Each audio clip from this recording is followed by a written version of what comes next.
Hello, and welcome to Conversations on Sex, Addiction, and Relationships. I'm Wendy Conquest, and we are at the IITAP Symposium, which is our crediting program to be a sex addiction therapist. And so we're in Phoenix, Arizona, and we're here with, oh my gosh, over 400 people that attend. And so we are interviewing authors who have recently written books. And so we are here with Ken Adams, and his latest book is Light in the Dark. So welcome. Thank you. Nice to be here with you guys. Hi. How's the symposium been going for you? Good. You know, I'm always impressed with what I hear here. You know, it's rare that I sit and talk and think, what am I doing here? They're all good. And even if it's repetitive, I get a new angle on stuff. And it's fun to watch. You know, I've been with this organization a long time and have probably had my hand in training everybody in the room. Mhm. So it's fun to watch people who are coming up and writing books and getting confident. And I love it. You know. And so it just feels exciting to be here. Yeah, for sure. That's great, because you have been an instructor for IITAP for many years. I have. Yeah, I was the first one that Carnes turned the material over to. There's a whole story there too, so we won't go into that. But yeah, I was the first one that he asked to help him with the content. It's a lot of trust and respect. Yeah, well, yes, but he was up there coordinating what I should be saying. It was fun. We had a lot of fun with it. Let's just put it that way. And how many years ago was that now? Oh, I don't even know anymore. It's probably pushing 20. I think so. I've been a CSAP for 20, over 20, because I've been, Yeah. it's over 20, because, you know, I'm with the other crew that's 20, but I started before some of the other people who are getting marked as 20. So it's been over 20 It's years. a great legacy. So your book, Yeah. tell us about it. Well, like the other books that I've written, it had a life of its own. In a way, it kind of found me. And I always like to tell a story about Silently Seduced when I have a chance, because I didn't know I could write. And I started writing, my first professional article was on the relationship between sex addiction and alcoholic families and enmeshment, covert incest. But I was writing my dissertation, and which was boring me to no end. And I had a dream about Silently Seduced. I saw the chapter titles, I saw the title of the book, and I was compelled. So I went up to the fourth level of the graduate library where I was supposed to be writing my dissertation. I started writing the book, and I couldn't put it down. It just was compelling. So it really opened the door for me to begin to think about the ideas that I had been thinking about. And one of them was the topic of Light in the Dark, which is adult children of sex addicts. So when I first was exposed to the field of sex addiction, it was through Patrick's book. I found his book, which at the time was titled The Sexual Addiction, not Out of the Shadows. And I had one of the original 5,000 copies sitting on my shelf. And I opened the book and to the family section, and I read it in the bookstore. And I thought, oh my God, that's my family. You know? And it changed my life, both personally and professionally. And I never looked back. But I thought to myself at that time that somebody should write a book on the children who grew up in these families and what happens to them in adulthood, which was me. Well, they didn't quite have the words for it, and I knew I wasn't alone. So that sat and germinated in me for the longest time, and I rehearsed the book in my head for many, many, many years, because that was in, gosh, I'm really dating myself. That was in 1989.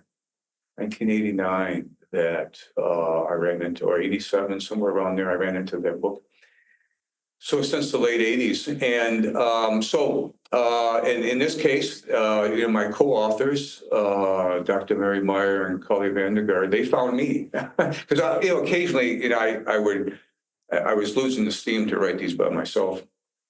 And so I would occasionally announce in the classes, anybody who wants to write, let me know. I want to write this book, but I need some help. And so they cornered me one day and sat me down and said, we're in. And I didn't know them. They didn't know each other. And off we went. And, you know, it was a journey to have three people writing a book who didn't know each other, who all had different ideas about how it should go. But in the end, I think we made the right decision. And that was that the book would exclusively tell the story of adult children of sex addicts and not sort of merge it into other models. Because, you know, my story has never been told, my personal story, you know. I've never told anybody my personal story in detail, parts of it in different therapies, models, and so forth.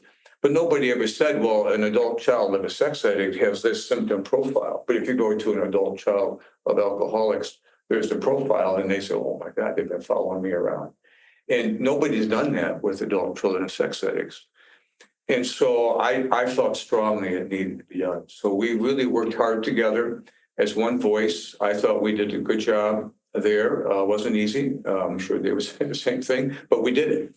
So in this book, you reveal all of your story. Well, so that was the thing. So it was I thought that if I was going to write this book, I had to tell my story.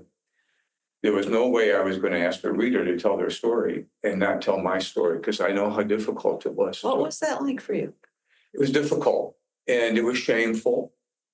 I had that old shame come up that wasn't mine, but it was, you know, Carrie shame or what do the IFS folks call it? I forget, legacy burdens.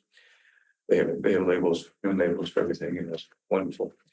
So I have my legacy burden. I felt that. And so that was the thing I asked my co-writers, says, look, if you want to write this book, I think we should tell our stories. And they were in it. And I was so appreciative of that. And I think that really is the spirit of the book, is that, okay, if you're an adult child, somebody has to start the process.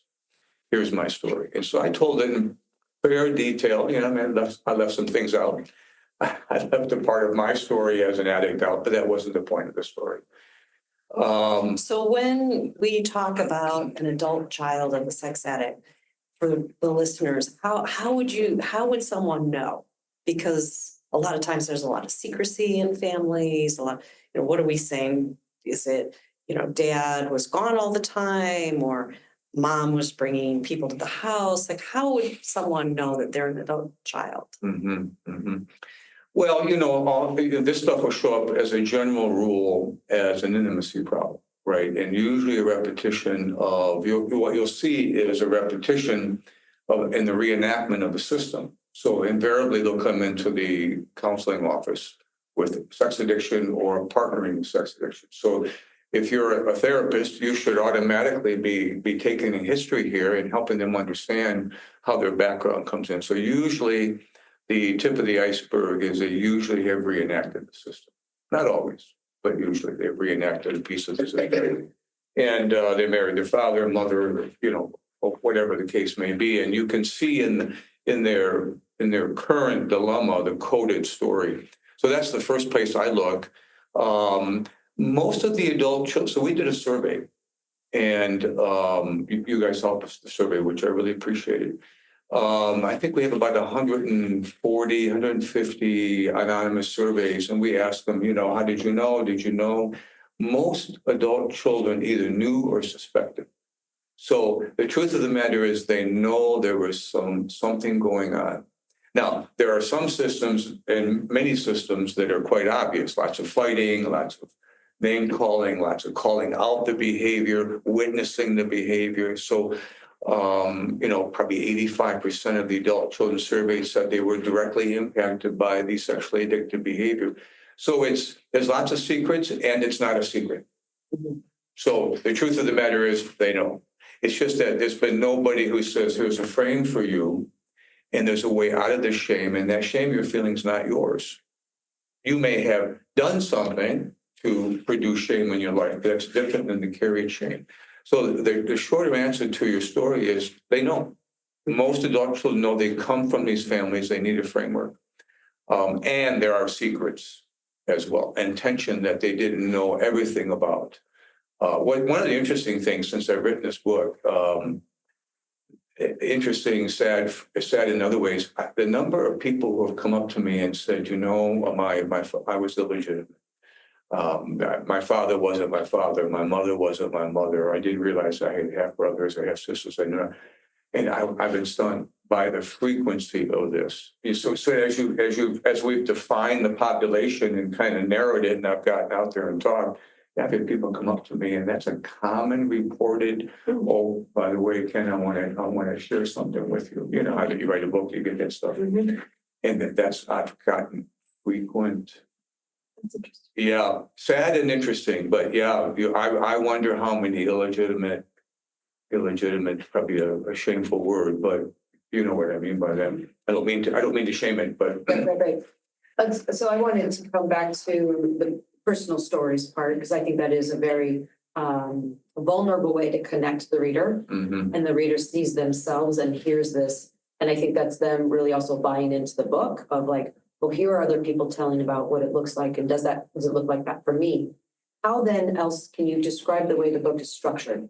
So you've got the personal stories by the authors, and then how does the book structurally lay out? so Because I'm kind of thinking of a reader now, like, hey, do I pick up that book? Right. So we followed the tried and true method of the adult children of alcoholics model, because at a time that's where I started my recovery.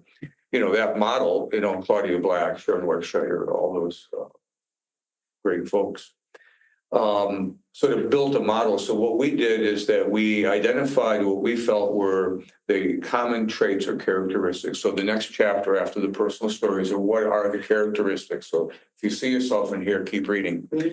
And after that, we identified the roles. So, what's common in dysfunctional family systems, which the sexually addictive system is that children begin to be assigned roles implicitly or explicitly.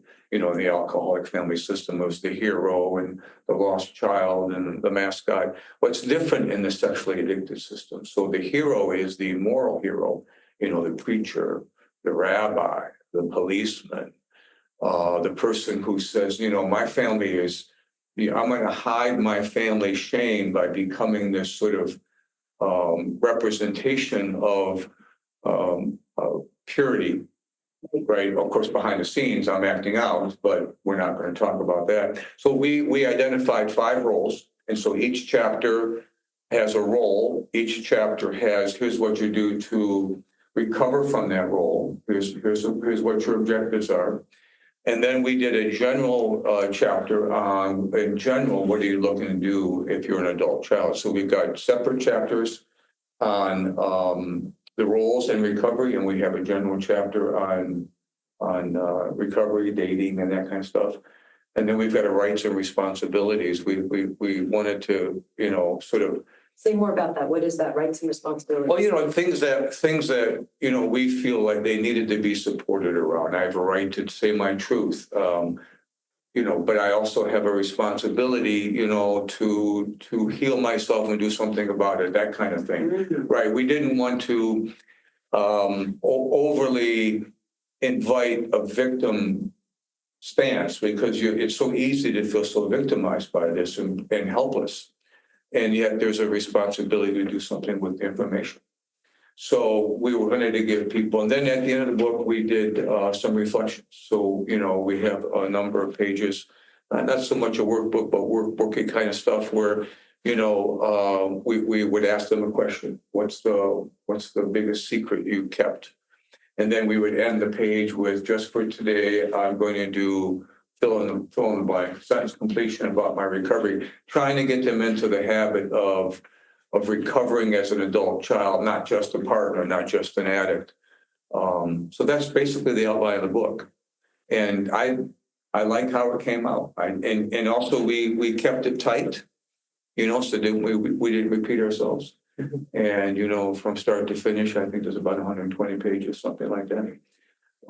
So we purposely, which was a big push on my part, didn't bring in other modalities, other models of therapy, even though we certainly have been influenced by other models, but we purposely kept that up because we felt the adult children needed to have their own voice. Which is, as I continue to speak about it, that's my biggest push, is to raise consciousness that there has to be some attention to this as a separate piece of the pie. So it wasn't about, and for a lot of people, they go to, well, how can I cure this? So it wasn't about how do I address this or how do I work with this, I think is what I'm hearing when you say we didn't bring in other models. Well, we did outline, tips and things that you can do to de-roll, right? To recover from the shame, to I'm thinking the word empower. empower To yourself. educate and then empower, what are the things to work on, be Exactly. watchful of, Exactly. again, avoiding that victim mentality. Exactly. And so what we didn't have was, so for example, the IFS model has this technique of unburdening unburdening your family, the legacies. Well, we didn't go through a whole thing of that. We said, here's what you should unburden your legacy. Here's some suggestions. So it did have some suggestions in it, but it's not a workbook per se. It needs a workbook for sure. And I'm working on a workbook now with Leilani Sinclair on helping parents and clinicians deal with the topic of disclosure, amends, and impact. Because most adults want their parents to say, "This doesn't belong to you." So we're trying to structure some exercises, at least have enough of a framing that it allows clinicians and parents to get started, because there's so many nuances in that you could never write a book long enough to catch all the nuances. So that's our next book is well with Leilani and I, is to help take a step towards what are some ways to help with this. So one of the things we do with the adult children in the book is help them write their narrative, help them write their story. So what's my story, right? And so my story is not just I married a sex addict. My story is I've carried the system within me, and one of the outcomes is I've married a sex addict or I become a sex addict. So we want to fill out the story for them so they know how to, they know what they're recovering from and where they're going with it, and help them to unburden. When I tell this story often when I first gave my first public presentation to, I shared this in the talk here at IITAP, but when I first gave this talk to, on the book, was to about 15 sex addicts and Tim Stein and Patrick's leadership program, two guys started crying. And when we went around, they said, I've been working my tail off to recover. And I've been doing this recovery harder than anybody, and I still feel shame. It's not my shame, it's my dad. It's my dad's. Mm-hmm. It was like somebody flipped a switch, and no amount of recovery as a sex addict, no amount of perfection would ever shift that shame. It was only so far these guys could go with unburdening shame or taking responsibility. Because what they were carrying in their backpack was not theirs. Was not theirs. Yeah. Right. So that's really, that by itself, empowerment, as you said, raising consciousness is by itself an intervention. Right. And I saw it in these guys. So I think the book, by the way, my feedback, very readable. Oh, good. Very readable. I love the fact that you guys did not create 400 pages. Mm-hmm. It's 150, something like that. I forget offhand. Yeah, but it's very readable. And so I want listeners to also hear that, that this book is written for the public, picking it up. And again, the connection with the emotional connection, and then here are characteristics, and here are roles, and here are things you can do about it and watch out for. Was that sort of on purpose? Was that by design? It was. Tell us about that for a moment. Yeah, so it followed, it follows Silently Seduced, which was about the same length of a book. In other words, I know the topic's difficult, and you have the reader only for a short period of time. And so if you get too involved in extending out what you want to say, you lose the reader. Mm-hmm. And so that was by design. it was like, I know I've got one shot with this topic, and I'm going to have a short attention span because it's going to be painful. And they're going to put the book down, but I want them to get to the end of the book before they put the book down. So that is by design, and that's been something, I didn't do that with Wendy's Married to Mom, but I did that with Silently Seduced, and I did that with, that was my contribution and my recommendation among the three of us. Yeah, it was very specific. And it's one of those things that we know, it's inferred that there are more books to be written about this. Absolutely. And we know that, let's also say this to the readers, we know that this book talks about adult children. Yes, Sex addiction. which is different. And which is so different than the under 18 or the earlier years experience. And hopefully soon we'll have books and references and resources and research for that too. Mhm. There's just so much to do in that field right there. I think so too. I think it's the next, I think we need to spend some time there. It's been great to watch the addiction and the partner trauma literature and, the workbook you and Tim just came out with, top notch, so the stuff that's emerging now is really it's really quite good. It's refining that which we've been watching and learning. And so we've got these refined contributions now. So it's time to spend some energy elsewhere, in my opinion, while these adult children are not lingering out here with their shame and recreating the systems. And I would say one more thing before we start to close. I think this book is also a good read for parents who do have young children, because as they're going through healing or going through recovery, here are some things to be mindful of as you're currently in it with your 8-year-old and 12-year-old at home or something.